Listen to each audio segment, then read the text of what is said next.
Vamos a iniciar el estudio de un nuevo libro. Recuerden que estuvimos en el Nuevo Testamento y ahora vamos a tomar un libro del Antiguo Testamento. Siempre vamos alternando. Igual los sábados iniciaron con la introducción a Job, ¿verdad? Entonces, sábado vamos a estar estudiando Job y miércoles y domingo vamos a estar estudiando Daniel. Así es que no se pierda, es algo muy interesante. Por otro lado, la forma en que estudiamos es bastante, en algunos momentos hasta didáctica, pero es que a lo que se viene a la iglesia es a aprender de la palabra del Señor y de ello sacar lecciones para nuestra vida. Esas lecciones que nos da la palabra, llevarlas a la práctica, pero además conocer Biblia, no conocer únicamente un versículo. Por eso es que nosotros estudiamos libro por libro, capítulo por capítulo. Dice Daniel en el capítulo 1, vamos a leer de los versículos del 1 al 4. Supongo lo tenemos todo ya. Bueno, si lo tenemos todos, nos ponemos de pie.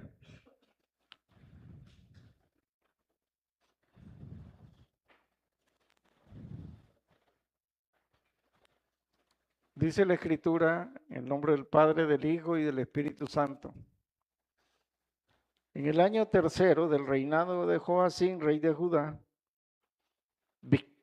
vino Nabucodonosor, rey de Babilonia, a Jerusalén y la sitió. Y el Señor entregó en sus manos a Joacín, rey de Judá, y parte de los utensilios de la casa de Dios, y los trajo a la tierra de Sinar, a la casa de su Dios, y colocó los utensilios en la casa del tesoro de su Dios.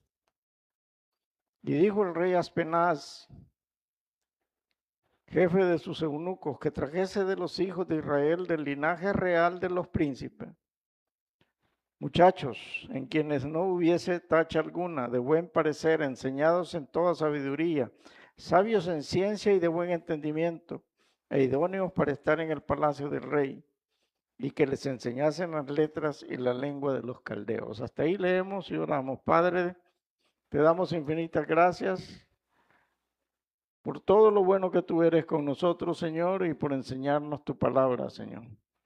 Que estos mensajes, Señor, sean prácticos para nuestra vida y para nuestro entendimiento.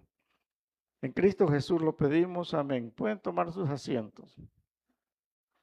Cuando de creer se trata, debemos sentirnos afortunados de contar con la revelación de Dios para el hombre, que es la Biblia.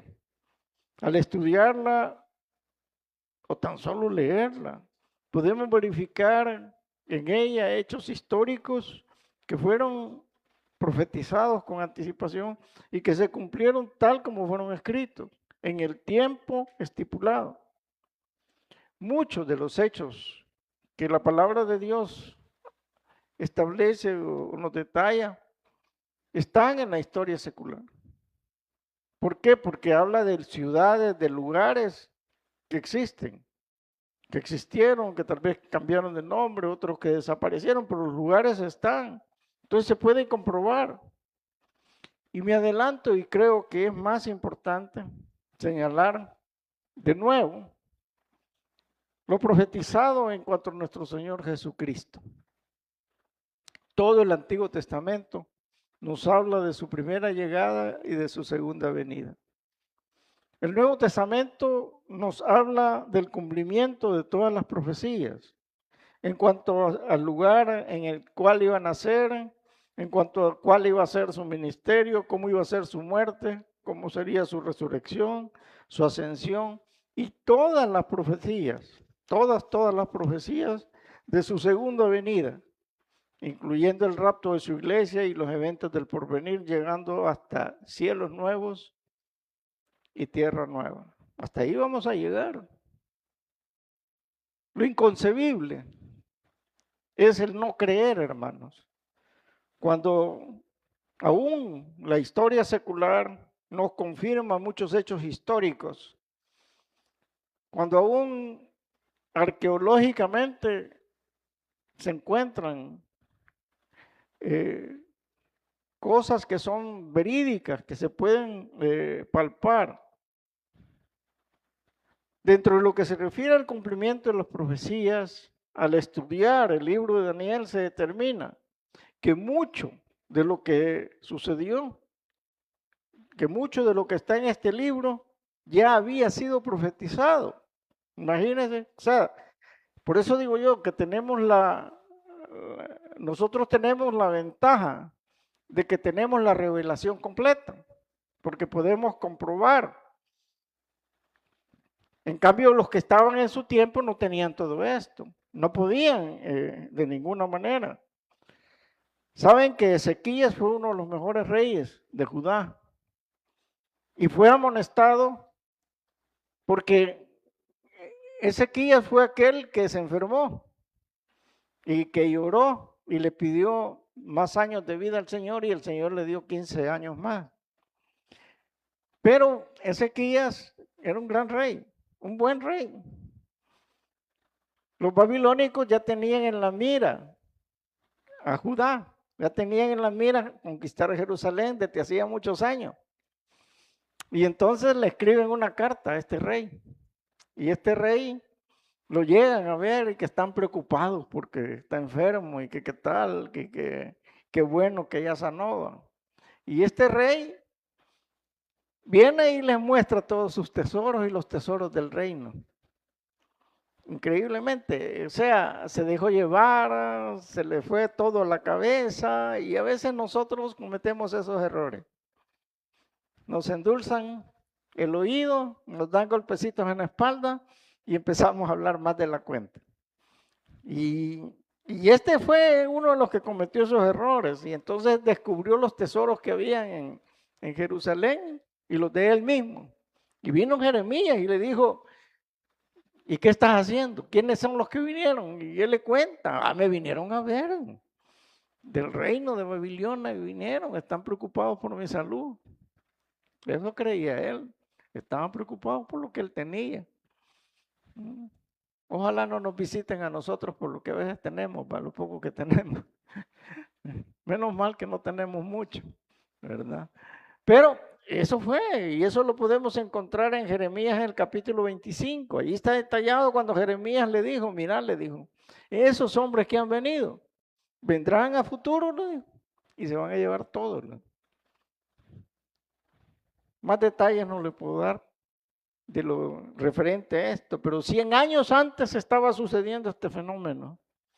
Y Jeremías estaba profetizando la entrada de Nabucodonosor y estaba profetizando también los 70 años que iba a haber de cautiverio de este pueblo.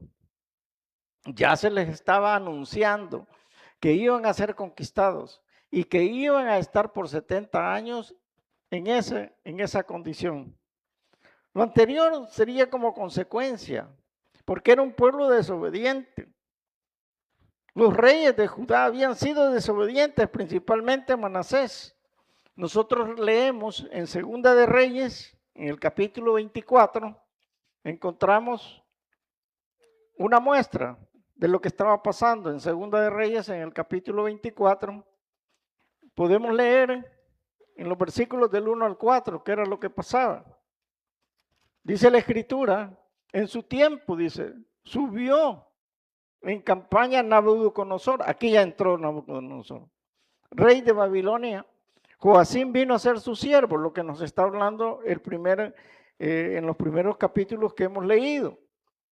Vino a ser su siervo por 3 años, pero luego volvió y se rebeló contra él. Pero Jehová envió contra Joacim tropas de caldeos, tropas de sirios, tropas de moabitas y tropas de amonitas, los cuales envió contra Judá, para que la destruyesen conforme a la palabra que Jehová había enviado por sus siervos los profetas. O sea, ya les había anunciado. Ciertamente vino esto contra Judá por mandato de Jehová, para quitarla de su presencia. ¿Por qué? Por los pecados. Por los pecados. Así de sencillo. De Manasés y por todo lo que él hizo. Asimismo, por la sangre inocente que derramó, pues llenó a Jerusalén de sangre inocente Jehová, por tanto no quiso perdonar. Esto pasó. Esto ya había sido profetizado. ¿Saben ustedes que los profetas eran apedreados, aserrados, colgados de todas formas? No los querían escuchar. Y por eso es que específicamente nosotros leemos la entrada de los babilónicos en Segunda de Crónicas. Allí aparece cómo fue que ellos entraron a Babilonia y allí terminan los reyes de Judá y los reyes de Israel. O sea, los reinos del norte y los reinos del sur desaparecen de las escrituras y desaparecen de la historia. ¿Qué podemos aprender de esto? Que a pesar de todas las profecías acerca de la destrucción, el pueblo de Dios no las escuchó. Desechó oír a los profetas, fue desobediente, fue incrédulo y lo profetizado sucedió. De igual forma, tanto la palabra de Dios como el Espíritu Santo nos advierte, hermanos, cuando nosotros andamos mal. ¿Cómo andamos mal? Porque tenemos actitudes que no son de hijos de Dios. Porque tenemos comportamientos que no están de acuerdo a lo que la palabra de Dios nos manda. Porque hacemos cosas que no deberíamos hacer. Pero lamentablemente seguimos igual o seguimos peor.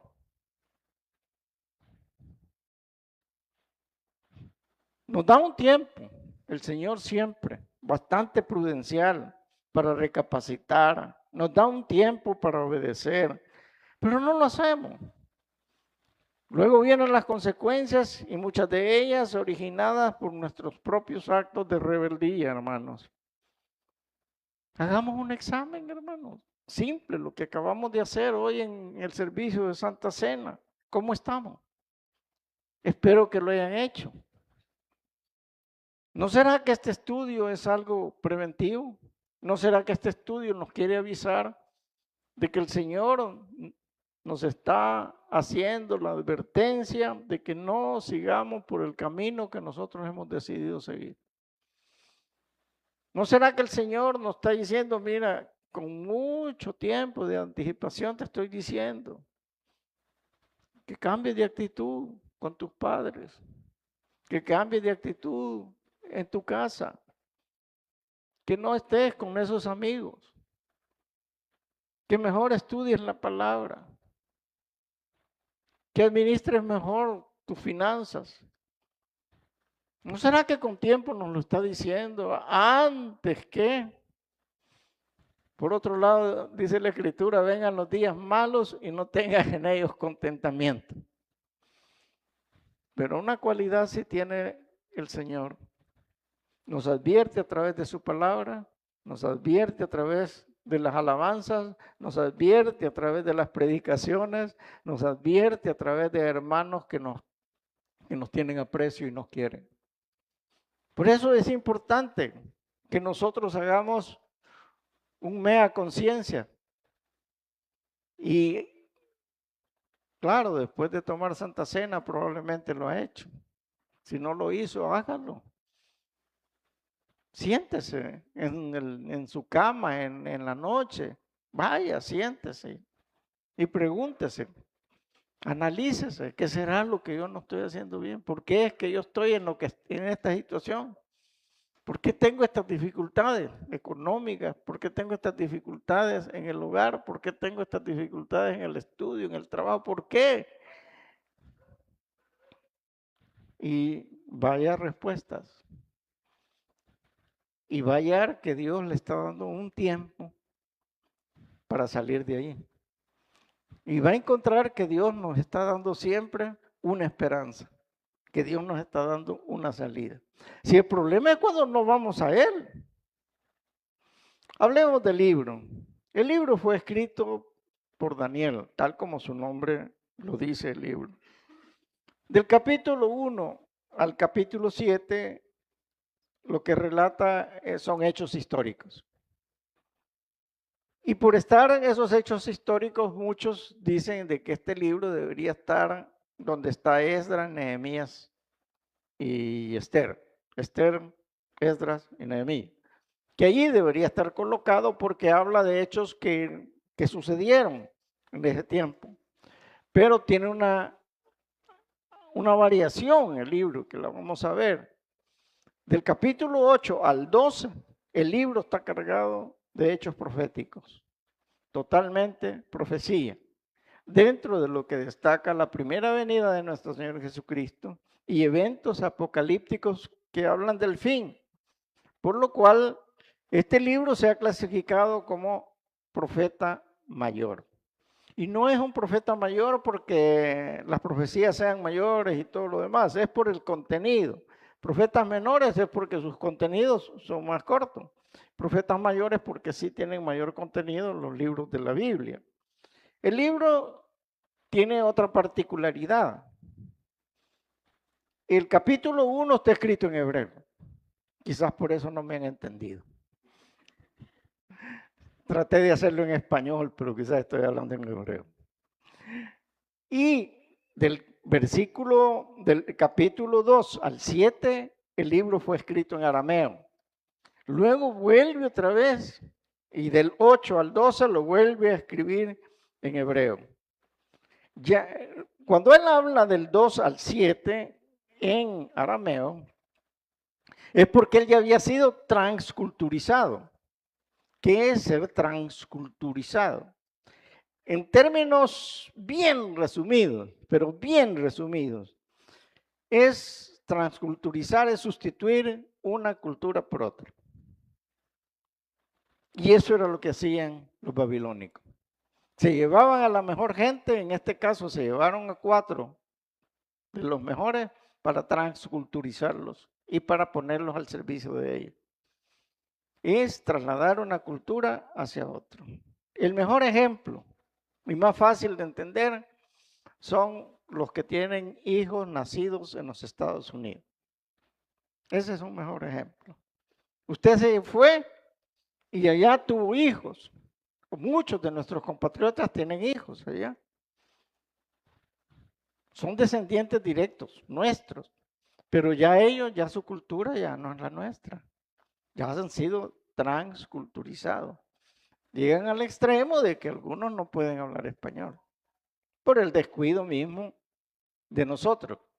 Pero hay otros que sí, procuran mantener la lengua materna. Así es que ellos desde pequeñitos son enseñados en español y en inglés. Entonces eso les da tremendas ventajas. Pero algunos, cuando vienen acá, pues realmente ya vienen con otra cultura. Pues eso fue lo que estaba tratando de hacer y fue lo que hizo. Por eso es que el capítulo 2 al 7 ya él lo escribe en arameo. Saben que Daniel no aparece en el Corán. No aparece, pero la tradición islámica lo cita como un profeta. Recuerden que antiguamente lo que más prevalecía era la tradición hablada, ¿verdad? Trasladar de uno a otro. Entonces, la tradición oral. Entonces, de ahí que Daniel sí lo conocen ellos. Igual el historiador Flavio Josefo escribió sobre Daniel, es un historiador independiente de la Biblia.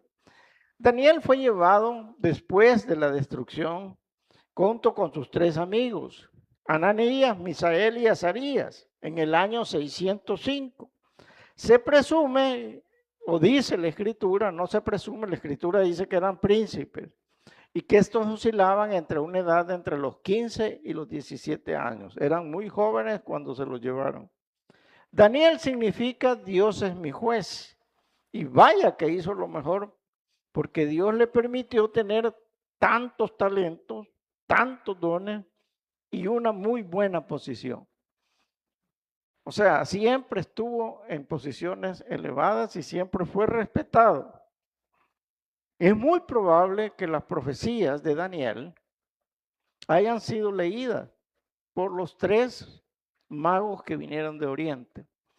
Y que de ahí ellos se enteraran cuándo era el momento, el lugar exacto en el cual iban a ser nuestro Señor Jesucristo. De allí se puede deducir que ellos tomaron esa información. El propósito principal del libro es demostrar la soberanía absoluta de Dios sobre los reinos de la tierra y sobre toda la historia humana. Eso no lo podemos poner en duda.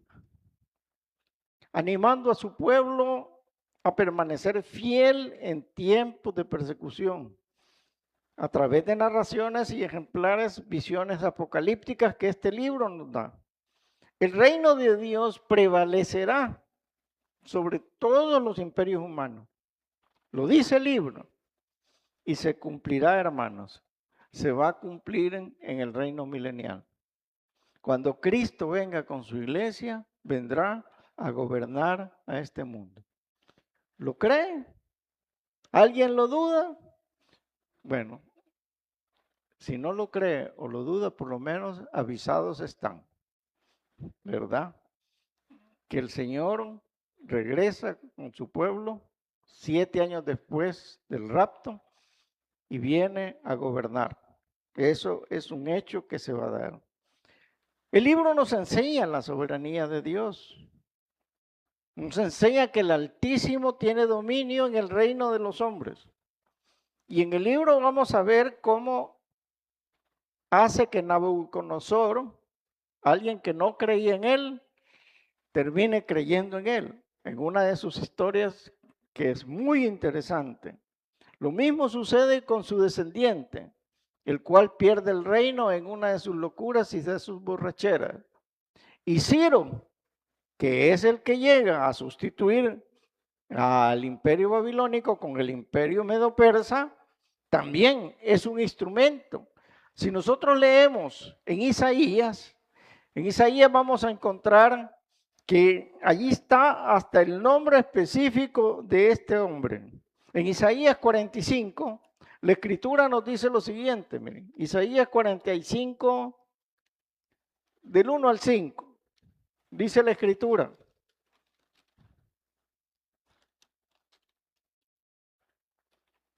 Las chicas llegan más rápido que yo porque tienen allí. Dice, así dice Jehová.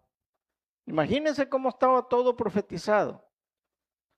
Que Dios te el nombre del que iba a liberar a su pueblo.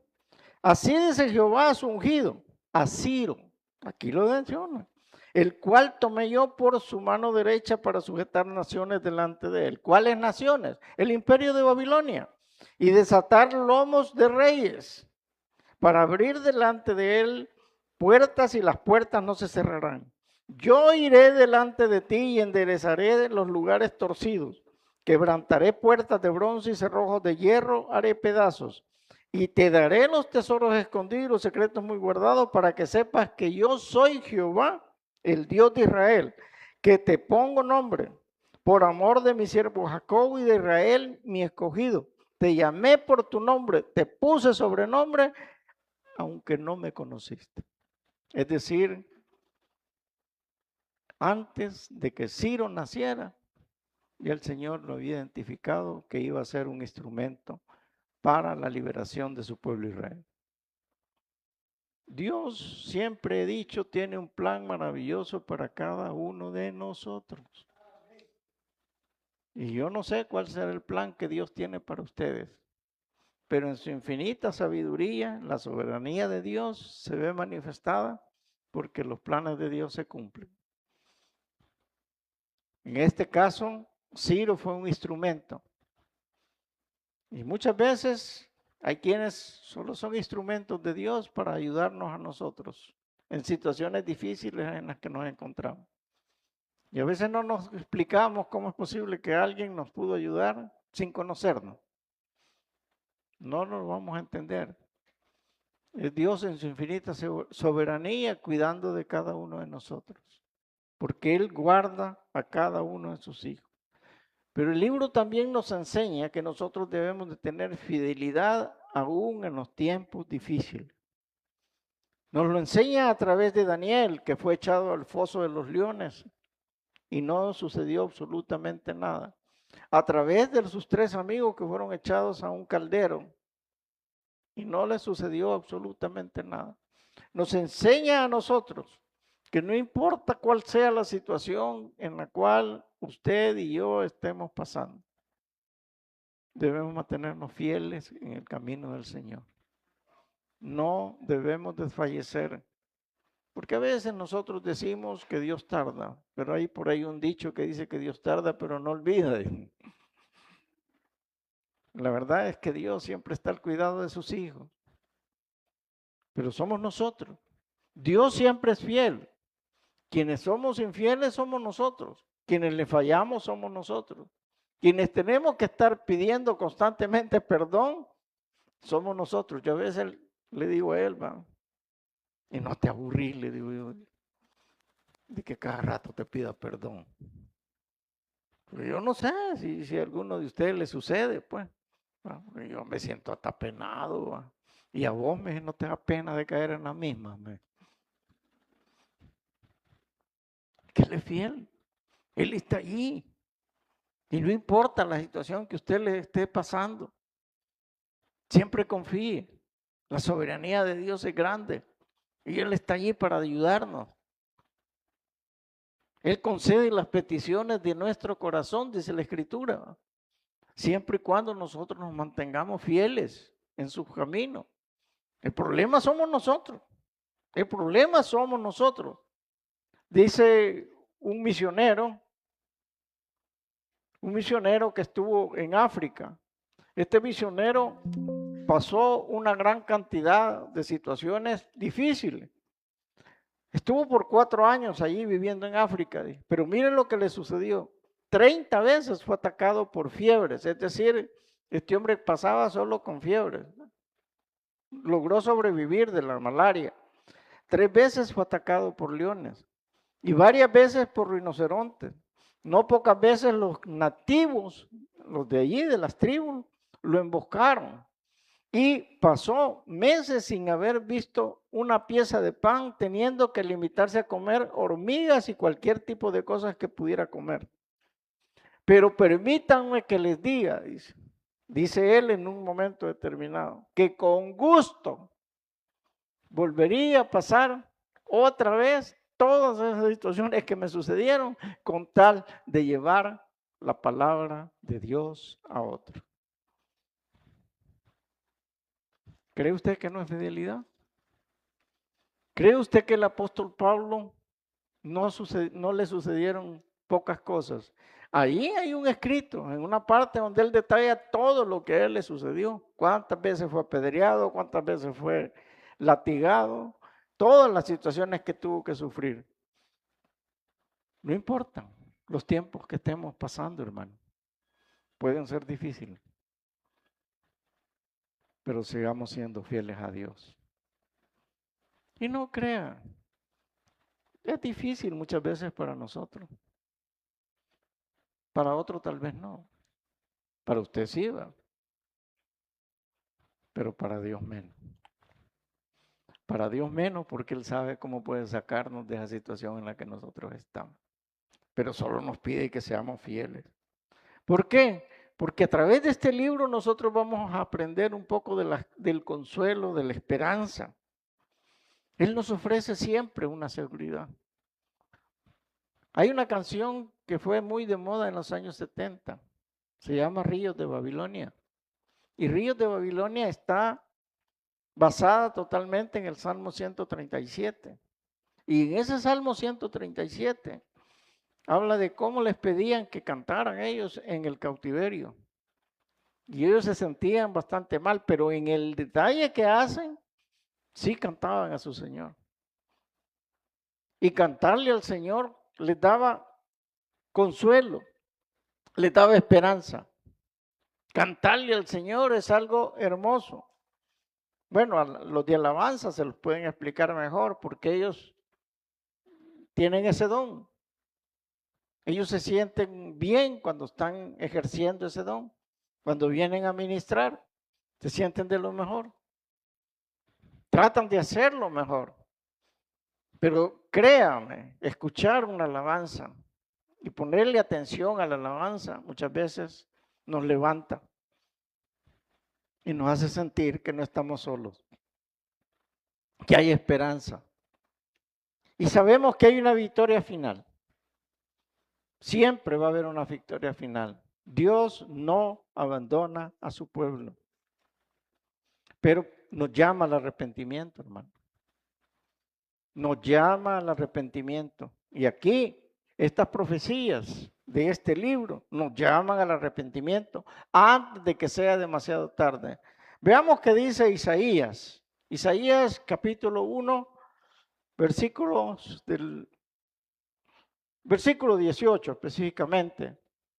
Dice Isaías, venid luego. ¿Y qué es luego, hermano? Venid luego, dice. ¿Qué es luego, hermano? Ya, apúrese. Como cuando le dicen, va, apúrate, si no venís temprano no comes. Vamos a comer temprano. Si no venís temprano no va a haber oportunidad. Si no venís luego, te dejamos. Allí sí va. Si no vienen luego, vamos a cerrar las puertas del templo. Ninguno de ustedes viene, ¿va? Pero cuando vamos a un lugar, sí, ¿va? A las 3 de la mañana vamos a salir. Allí están. Y están con el texto. Ya voy para allá. Ya, saliendo, voy, saliendo. No es cierto. ¿Cuántos hacen eso? Pues ahora dice Isaías, venid luego, dice Jehová, y estemos a cuenta. Si nuestros pecados fueren como la grana, como la nieve serán emblanquecidos. Y si fueren rojos como el carmesí, vendrán a ser como blanca lana. A eso nos manda. Eso vamos a aprender a través de este libro. Eso vamos a aprender a este día de hoy. Venid luego. Por otro lado, debemos tener siempre nuestra confianza en Dios. No importa cuáles sean las circunstancias por las que estemos pasando. En tercer lugar, este libro nos motiva a que seamos siempre fieles. La fidelidad de Daniel le permitió que a pesar de estar ante una cultura diferente, prevaleciera su fe en Jehová de los ejércitos. Y haciendo prevalecer su fe, no importó lo que tenía que pasar, él siempre fue prosperado. Él siempre fue puesto en un lugar muy alto. Igual que José, ¿recuerdan a José el soñador? José el soñador con Potifar le fue mal. En la cárcel estuvo, pero él nunca abandonó su fe en el Señor. Sabía que el Señor estaba con él y que se iba a manifestar la soberanía de Dios tarde o temprano. Y llegó a ser el segundo de Egipto, igual que Daniel. El Señor nos motiva a que seamos fieles, hermano. Pero muchas veces nosotros estamos viendo el reloj y estamos viendo el tiempo y creemos que lo que nosotros queremos lograr no lo vamos a lograr. Es cuestión de tiempo. Es cuestión de mantenernos fieles. El libro nos muestra cómo Dios nos consuela y nos anima a seguir adelante. En la dificultad, cuando fueron estos jóvenes en el pozo ardiente, no estaban 3, habían 4. Porque no importa la dificultad por la cual estemos pasando, ahí está nuestro Señor con nosotros. Allí está apoyándonos. Dios tiene absoluto control de todo y de todas. Así es que Él permitió que la invasión de su pueblo se diera, porque era un pueblo rebelde, no quiso escuchar las profecías, no quiso obedecer. ¿Y por qué creen que le dio 70 años? ¿Por qué creen que 40 años en el desierto? Porque esa rebeldía no les iba a permitir tener la libertad que antes habían tenido. Usted y yo tenemos libertad en este país. libertad para estudiar la palabra, libertad para movernos a la hora que nos da la gana, libertad para hacer muchas cosas, pero también tenemos la bendita palabra de Dios para hacerlas de acuerdo a como Él nos ha estipulado que lo hagamos. Usted no quiere obedecer. Entonces no se extrañe que vengan momentos difíciles, como le vino a este pueblo. 70 años le profetizaron. ¿Sí sabe por qué? Porque los que entraron de regreso con Zorobabel, con Esdras y Nehemías, ya no eran esos. Esos murieron allá en Babilonia, la mayoría. Entraron parte del remanente fiel, pero la mayoría de rebeldes allí quedaron. Ahora, tengo una ilustración también que contarles. Había alguien que estaba en un faro y en ese faro estaba dándose una tremenda tormenta. Y esa tormenta, él empezó y vio que había un naufragio. Y él informó del naufragio. Dice que él prestó mucha atención como le fue posible. Y dice que él vio el naufragio y con una bocina empezó a gritarles. Al final dice que cuando llegó la guardia encontraron una gran cantidad de cadáveres. Y esto nos lleva a la reflexión, que las palabras muchas veces necesitan acción.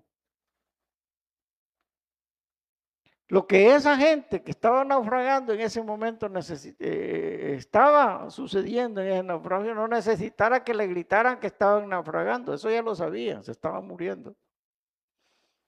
Necesitaban una acción que llegara a alguien y lo sacara de donde estaban. Nosotros aquí venimos y aprendemos de la palabra de Dios. Y esa es acción. Pero se hace necesario que usted y yo no solo la conozcamos, sino que vayamos por aquellos que están naufragando en la vida por no conocer al Señor, por no obedecer a Dios. Están muriendo, están perdiéndose. Necesitamos ir y cumplir con la comisión que el Señor Jesús nos ha dado. Ir a evangelizarlos, ir hacia ellos. No estamos esperando que ellos vengan hacia nosotros. Nosotros los que tenemos que ir hacia ellos. No hagamos como el de este que estaba en ese lugar, que empezó a gritar con la bocina. Para empezar, estaba lloviendo. En segundo lugar, ¿quién le iba a escuchar en el momento que estaba chapaleando el agua allá adentro? Lo que esta gente necesitaba era que le tiraran cosas para poder sostenerse, que les tiraran lazos, que hubiera una acción efectiva, un deseo ferviente de quererles salvar.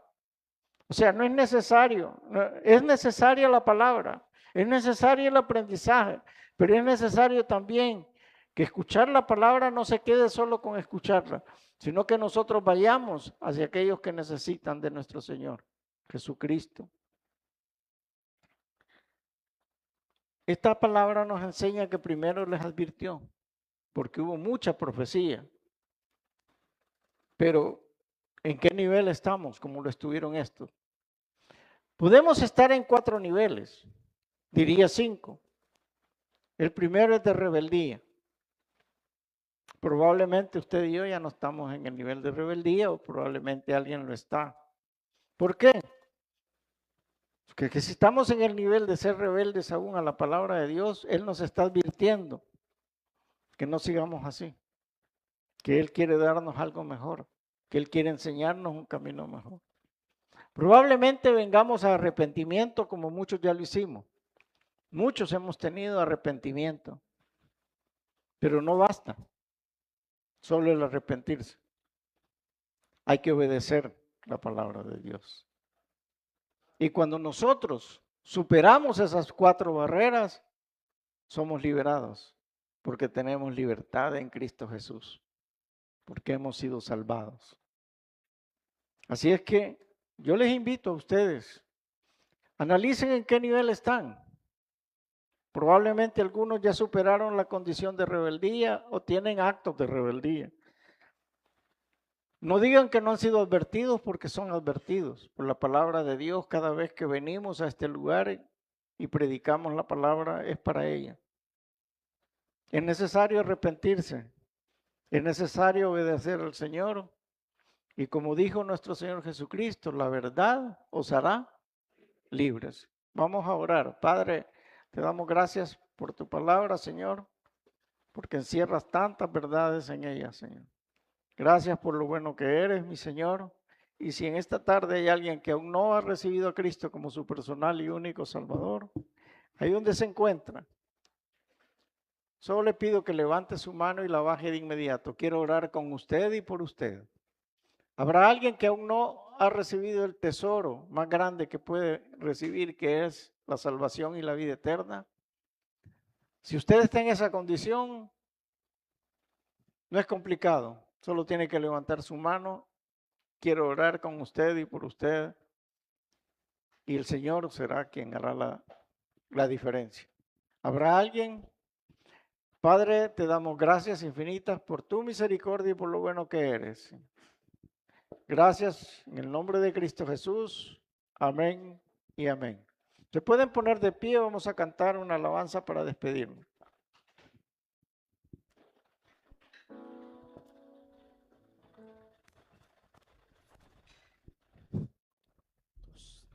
Dos, tres, amén.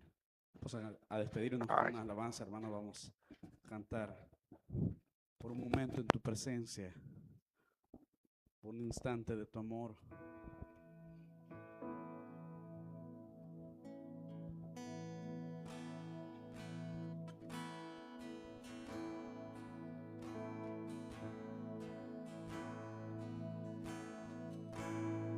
Por un momento en tu presencia,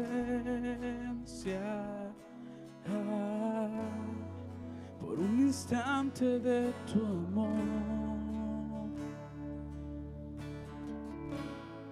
por un destello de tu gloria,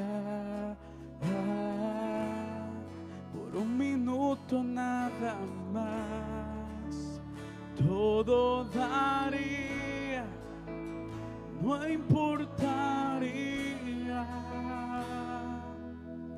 lo que tenga que pasar, lo que tenga que esperar.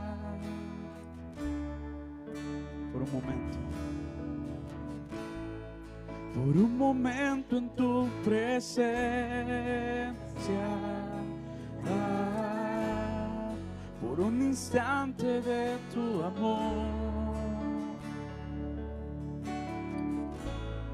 por un destello de tu gloria,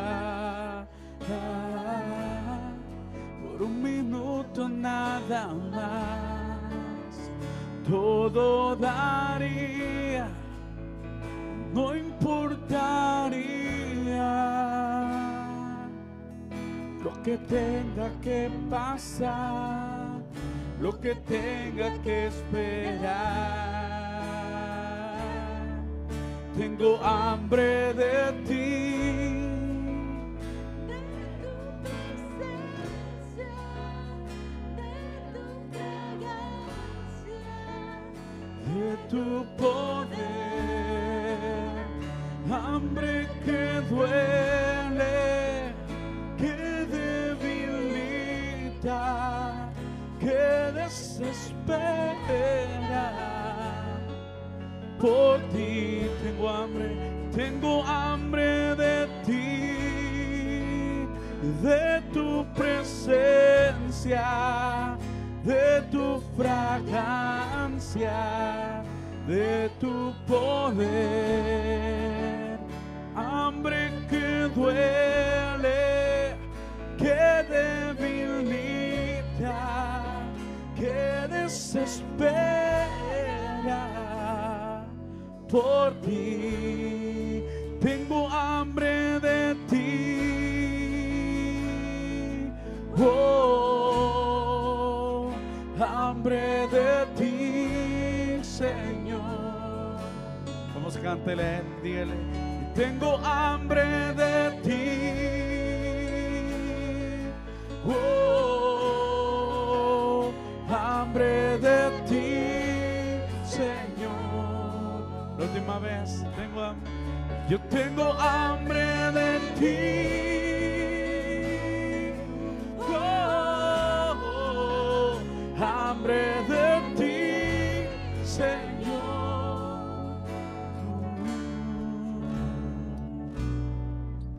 Amén. Que se nos bendiga a todos.